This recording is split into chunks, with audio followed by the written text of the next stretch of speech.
Good morning. My name is Sarita Pandey and I speak on behalf of Save America from Hindutva. The RSS is not a cultural organization. It is a Hindu supremacist paramilitary movement whose ideology and networks have been associated with horrific violence against Muslims, Christians, and other minorities in India. Killings, attacks on homes and businesses, and the destruction and desecration of places of worship. This movement is not confined to India. For decades, the RSS has built an infrastructure in the United States through deep ideological, historical, and organizational connections with US-based Hindu supremacist groups. Its ecosystem operates through shakhas, student organizations, charities, cultural programs, lobbying campaigns, and political advocacy, seeking influence in our universities, libraries, school system, legislatures, and interfaith spaces. Now, its supreme leader Mohan Bhagwat is coming to Madison Square Garden.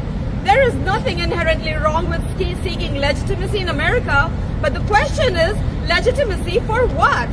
Bhagwat is seeking American respectability for a movement and ideology fundamentally at odds with American values of religious equality, pluralism, and equal citizenship. If this event proceeds, its most valuable output will be the photographs and the images. The supreme leader of the RSS beneath the Madison Square Garden name, addressing thousands from a celebrated American stage.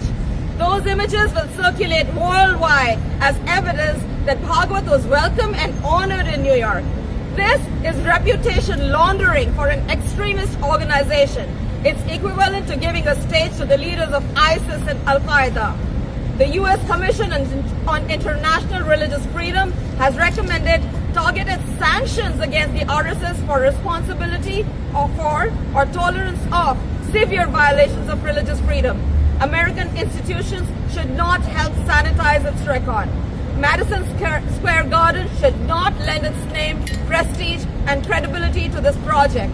Mohan Bhagwat and RSS deserve scrutiny and sanctions, not legitimacy, spotlights, and applause. We call on Madison Square Garden to cancel this event. Thank you.